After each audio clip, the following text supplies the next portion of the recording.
एक बार एक भिखारी रेलवे स्टेशन पर भीख मांग रहा था। वह यात्रियों से भीख लेकर अपना पेट भरता था। एक दिन सूट बूट पहने एक लंबा आदमी आया। भिखारी ने सोचा कि यह आदमी अमीर होगा और अगर उससे भीख मांगी तो वह अच्छी रकम देगा। उसने उससे भीख मांगी। लंबा आदमी भिखारी से कहता है, तुम हमेशा मांगते ही रहते हो, क्या कभी किसी को कुछ देते हो? भिखारी कहता है, मैं भिखारी हूँ, मेरी तो कोई औकात नहीं कि मैं किसी को कुछ दे सकूं। लंबा आदमी जवाब देता है, अगर तुम्हारे पास देने के लिए कुछ नहीं है तो तुम्हें मांगने का भी कोई हक नहीं है। मैं एक व्यापारी हूँ, लेन देन में विश्वास करता हूँ।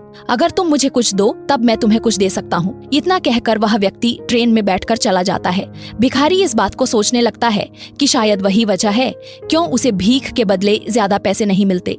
उसने सोचा, कभी तो मुझे भी कुछ देना होगा, लेकिन मैं भिखारी हूँ, क्या दे सकता हूँ। 2 दिन तक वह सोचता रहा और फिर तीसरे दिन उसकी नजर स्टेशन के पास खिले फूलों पर पड़ी। उसने सोचा, मैं इन फूलों को लोगों को भीख के बदले दे सकता हूँ। उसने कुछ फूल तोड़े और फिर जब भी कोई उसे भीख देता वह उसे फूल दे देता। लोग खुश होकर फूल ले लेते थे। धीरे धीरे उसे ज्यादा लोग भीख देने लगे। एक दिन वह लंबे आदमी को फिर से स्टेशन पर देखता है। वह उसके पास गया और बोला, आज मेरे पास आपको देने के लिए फूल है।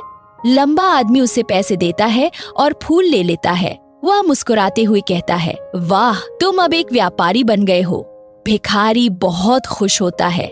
वह समझ जाता है कि अगर हम किसी को कुछ देते हैं तो बदले में हमें भी कुछ मिलता है।